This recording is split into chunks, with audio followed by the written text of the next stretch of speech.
오늘도 주님의 말씀을 깨닫는 은혜와 함께 하나님 나라를 누리는 복이 있기를 주님의 이름으로 축원합니다. 오늘 말씀으로 이제 갈라디아서가 마무리되게 되어지는데요. 갈라디아서도 서신서기 때문에 전형적인 서신서의 그런 특징을 갖고 있죠. 첫 인사로 시작하고 발신자와 수신자가 누군지를 첫 인사에서 밝히며 인사를 전하고 그 다음에 본론을 쭉 전하고 그 다음에 마지막으로 이 종결부 끝인사가 되어지죠. 이 종결부에 와서 바울은 이제 결론적인 훈계와 축도로 이 갈라디아서를 마무리를 하게 되어집니다. 갈라디아서를 쓴 이유는 바로 계속해서 우리가 보아왔듯이 유대교적 율법주의 신앙인들로 인해서 이 율법이 요구되어지는 그런 모습을 보면서 안타까워하며 바울이 썼던 거죠. 그렇기 때문에 그것에 대해서 이제 마지막으로 다시 한번 훈계하며 마무리를 짓게 되어집니다. 그래서 11절에 보면 내 손으로 너희에게 이렇게 큰 글자로 쓴 것을 보라. 큰 글자로 썼다 이렇게 표현을 하고 있는데 이 큰 글자로 썼다는 게 정확히 어떤 의미인지 알 수는 없어요. 그런데 대체로 몇 가지 추정이 있는데 첫 번째는 실제로 큰 글자로 이 갈라디아서를 썼다는 거예요. 왜냐하면 바울이 안질이 있었고 그의 노년에 시력을 거의 잃었기 때문에 이 글씨를 크게 쓰지 않으면 볼 수가 없죠. 그래서 바울의 서신서들은 대체로 누군가가 대피를 했어요. 그리고 마지막에 바울이 자기의 서명을 하거나 아니면 뒷부분을 간략하게만 자기가 직접 썼죠. 그러니까 이 시력 문제로 큰 글씨로 해서 이제 에베소서를 썼다 이렇게 보는 것도 있고, 아니면 이제 이 큰 글씨로 쓴 것을 보라. 이 뒷부분은 이제 바울이 직접 쓴 부분이다. 또 아니면 이것을 강조하기 위해 큰 글자로 썼다. 여러 가지가 있어요. 그런데 이만큼 바울이 애쓰며 강조하며 직접 쓰고 있다. 이것으로만 우리가 생각해 보면 되죠. 12절에 무릇 육체의 모양을 내려하는 자들이, 이 유대교적 율법주의자들, 가만히 들어온 거짓 형제들, 이들의 본질은 어떤 것이냐? 바로 육체의 모양을 내려 하는 자들이다라는 거지요. 육체의 모양을 낸다는 건 외적인 모양만 꾸민다는 거예요. 즉 유대인들처럼 이들도 외식하는 자들이었다라는 거죠. 외적인 형식, 외적인 모양 이런 것을 갖추려고만 했지 정작 중요한 건 우리의 내면이에요. 우리가 내면의 본질적인 그 변화와 함께 그 변화에서 드러나는 외적인 모습이 필요한데 이들은 내면은 변화되지 않으면서 외적으로만 하는 척하는 그들의 모습인 거죠. 그래서 우리가 정말 중요한 건 내면의 변화예요. 그래서 갈라디아에서 무엇을 이야기해요? 성령의 열매를 말하죠. 이 성령의 열매는 곧 우리의 내면의 변화, 우리의 마음의 변화, 심령의 변화, 본질적인 변화를 말하고 있는 것이죠. 그런데 이들은 육체의 모양만 내는 거예요. 겉모양만 잘 믿는 경건의 모양만 늘 갖추는 자들이지요. 그러니 이들이 억지로 너희에게 할례를 받게 하는 것은, 그들이 억지로 할례 받게 했던 것은 그건 무엇 때문이었느냐? 정말 이 할례가 구원받는데 중요한 부분이어서가 아니라 그들이 그리스도의 십자가로 말미암아 박해를 면하려 한 뿐이니라. 박해를 면하려고 했을 뿐이다. 어떤 박해예요? 예수 그리스도를 믿는 자들을 유대인들이 그 할례 문제로 박해를 하니까 그저 그 박해를 피하려고 하는 것뿐이지, 면하려고 하는 것뿐이지 정말 그들에게 필요해서가 아니다라는 거예요. 그래서 유대인들의 박해를 피하고 면하려는 그들의 어떻게 보면 술수죠. 그러니 오늘 우리도 때로는 어떻게 보면 정말 중요해서라기보다는 여러 가지 참된 그리스도의 그 십자가로 인해 오게 되는 고난과 박해를 피하려고 하는 경우들이 많이 있지요. 어떻게 보면 세상과 적당히 타협하려고 하는 거예요. 그런데 그것을 포장을 하는 거죠, 늘. 그래서 우리가 이런 것들, 정말 본질적으로 외적인 것은 아무 중요한 게 아니에요. 교회 안에서 적당히 예수 믿는 척하는 그래야만 될 것 같은 그런 모습들이 많이 있지요. 그게 중요한 게 아니라는 거지요.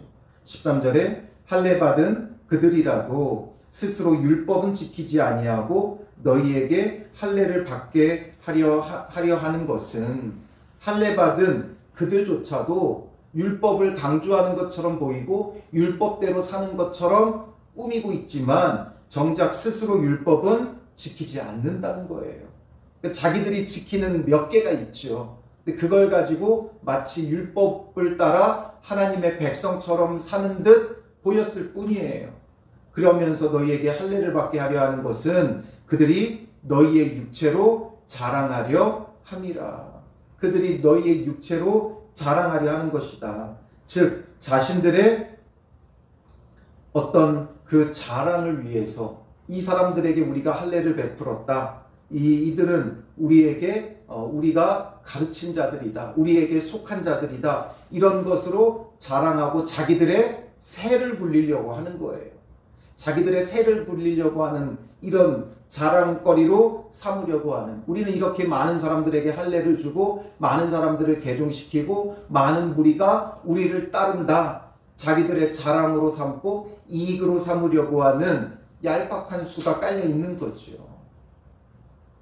그러니 바울은 뭐라고 말해요?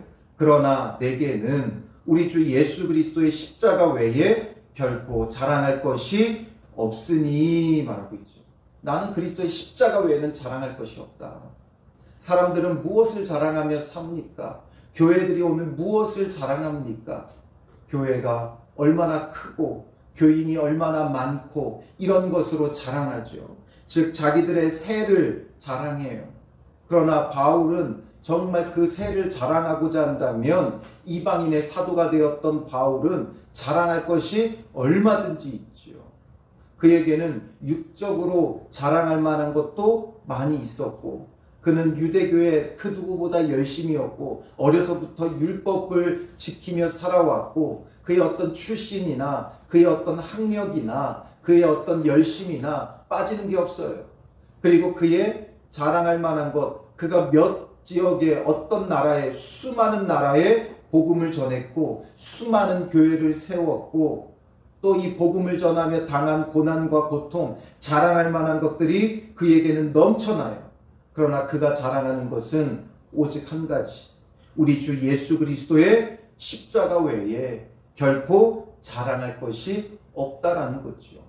그는 오직 예수님의 십자가만을 자랑하고 전하는 자였어요. 아무것도 자랑하지 않았어요. 그러므로 철저히 그는 예수님만 높이고 자기는 뭐가 되었어요? 철저히 죽어지고 낮아지고 없어졌어요. 그래서 자기가 자랑할 만한 것을 바울은 무엇으로 여긴다 그랬어요? 일체의 배설물로 여긴다. 그게 별로 중요한 게 아니라는 거죠. 배설물이다. 오히려 피해야 할 것이다 라는 거예요. 오늘 우리가 자랑하는 것들은 우리가 피해야 할 것들이에요.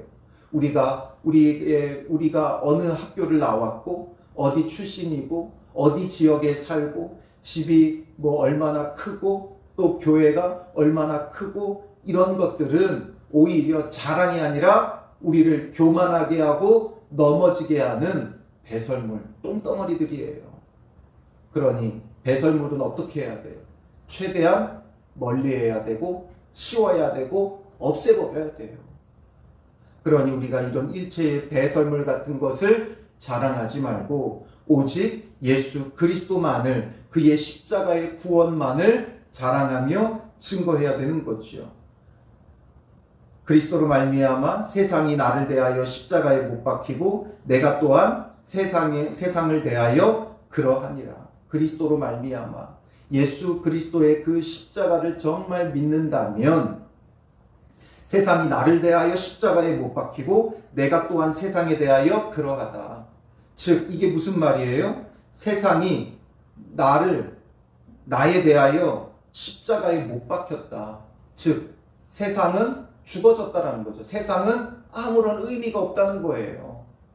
또 반대로 내가 또한 세상을 대하여 그러하니라. 나도 세상에 대하여서는 이제 완전히 죽어졌다. 즉 세상과 나는 완전히 이제는 분리된 거예요. 세상의 영향을 받지도 세상의 영향을 주지도 않아요. 나는 온전히 구별된 하나님의 백성으로서 살아가는 거지요. 그러므로 세상적인 그 어떤 것에 영향을 받지 않는 그런 자가 되었다는 거죠. 우리가 예수님을 믿는다는 건 그런 거예요. 이제는 세상적 기준이 우리에게 그 어떤 영향을 미치지도 않아요. 우리가 또 세상적인 그 어떤 것을 바라고 원하지도 않아요. 정말 믿음의 사람은 구원과 영생과 참된 의와 하나님 나라가 그에게 주어졌기에 세상적인 기준이 아무 의미가 없다라는 거죠. 그러니 15절에 할례나 무할례가 아무것도 아니로되, 할례나 무할례나 아무것도 아니다. 할례를 받았다고 신앙이 더 좋은 것도 아니고 할례를 받지 못했다고 하나님의 백성이 아닌 것도 아니다라는 거죠. 그럼 그저 외적으로 육체적으로만 했을 뿐이에요. 정말 중요한 건 뭐예요? 오직 새로 지으심을 받는 것만이 중요하니라. 정말 중요한 건 이거예요. 오직 새로 지으심을 받는 것. 겉으로 무엇을 한들 뭐가 중요해요? 할례를 받든 안 받든 뭐가 중요해요? 예배를 몇 번 드리든 기도를 몇 시간 하든 성경을 몇 장을 읽든 그게 뭐가 중요해요? 예배 수십 번 수백 번 드려놓고 여전히 내 뜻대로 살아가고 내가 주인인 삶을 살아가면 그 예배가 무슨 의미가 있어요? 수십 시간을 기도해도 여전히 기복주의적으로 기도하고 있으면 그 기도가 무슨 의미가 있어요? 성경을 수십 독 수백 독을 해도 그 마음이 변화되지 않으면 그게 무슨 의미가 있어요? 정말 중요한 건 오직 새로 지으심을 받는 것만이 중요하다라는 거죠. 외적으로가 아니라 내적, 내면, 우리의 심령이 새 사람이 되는 게 중요해요. 성령의 열매로서 우리의 속사람이 변화되어지는 게 중요한 것이죠. 그래서 앞에서 쭉 이야기했던 것의 결론은 무엇이냐? 우리가 새로 지으심을 받아야 된다라는 거죠. 사람의 기준과 요구를 따라 행하는 게 아니라 우리 속사람의 변화, 속사람이 새로 지으심을 입어야 돼요. 그래서 갈라디아서 앞에서 4장 4절부터 6절에 보면 그 아들을 보내셨고 그 아들을 통해 우리를 속량하시고 우리로 아들의 명분을 얻게 하셨어요. 그러니까 아들의 명분을 얻었다는 건 이제 하나님의 자녀로 새로 지으심을 받아야 된다는 거예요. 그래서 4장 6절에 너희가 아들임으로 이제 그 아들의 명분을 얻었기에 새로 지으심을 받게 하기 위해 하나님이 그 아들의 영을 우리 마음 가운데 보내사 아들의 영, 성령을 보내셨다는 거지요. 아빠, 아버지라 부르게 하셨느니라. 그러니 이제는 아빠, 아버지라 부르며 하나님의 자녀로 날마다 새롭게 지으심을 받아야 돼요. 그리고 4장 19절에 이어서 나의 자녀들아 너희 속에 그리스도의 형상을 이루기까지라고 말하죠. 그리스도의 형상을 이루어가는 것, 이게 바로 우리가 새로 지으심을 받는 거죠. 교리적으로는 성화고 우리가 이 성화를 날마다 성령을 통해 이루어 가야 돼요. 새로 지으심을 받고 그리스도의 형상을 이루어 가야 하는 거죠. 그래서 3장 27절에는 누구든지 그리스도와 합하기 위하여 세례를 받은 자는 그리스도로 옷 입었느니라. 그리스도로 옷 입어야 돼요. 그리스도의 모든 삶이 우리에게 들어와 새로 지으심을 받아야 한다라는 거지요. 그리고 이것을 에베소서에서는 이렇게 표현을 해요. 에베소서 4장 22절에서 24절에 보면 너희는 유혹의 욕심을 따라 썩어져가는 구습을 따르는 옛사람을 벗어버리고, 이 옛사람을 벗어버려야 돼요. 여전히 옛사람, 옛 기준, 옛사람을 벗어버린다는 건 우리의 예전의 기준이에요. 삶의 그 기준을 벗어버려야 돼요. 율법주의적인 기준을 벗어버려야 돼요. 세상적 기준을 벗어버려야 돼요. 그리고 오직 너희의 심령이 새롭게 되어, 우리의 심령, 속사람이 새롭게 되어 하나님을 따라 의와 진리의 거룩함으로 지으심을 받은 새 사람을 입으라. 이게 바로 오직 새로 지으심을 받는 거죠. 새 사람을 입어야 돼요. 우리가 겉만 어떠한 건 아무것도 중요한 게 아니에요. 우리의 속이 변화되어지고 새 사람을 입어야 한다는 거죠. 그래서 무릇 이 규례를 행하는 자에게와 하나님의 이스라엘에게, 이 규례는 뭐예요? 지금 말한 이신층이 믿음으로써 의롭게 되어 이제 오직 새로 지으심을 받는 자, 이런 자들에게 은혜와 긍휼이 있을지어다.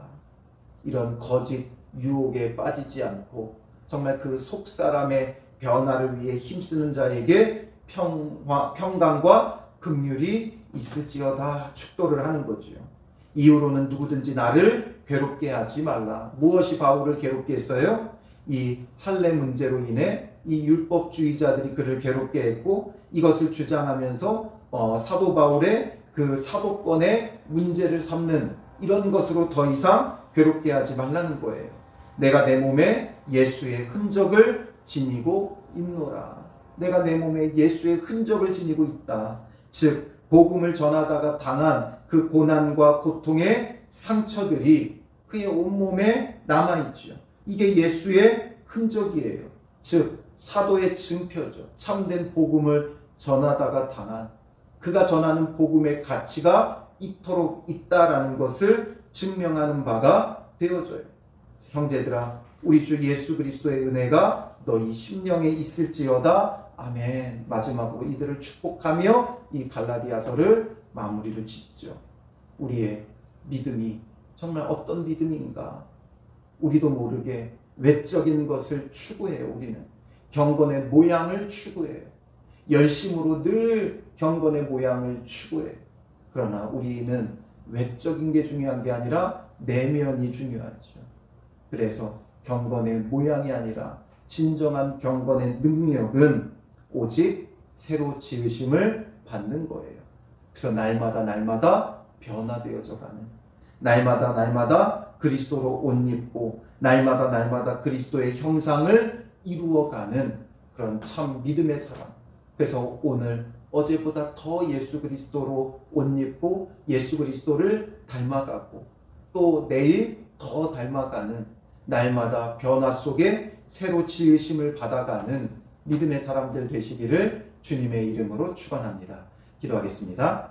살아계신 아버지 하나님, 오직 새로 지으심을 받는 것만이 중요하다 말하며 이 갈라디아서를 바울은 마무리 짓습니다. 주님, 오늘 우리는 어떻습니까?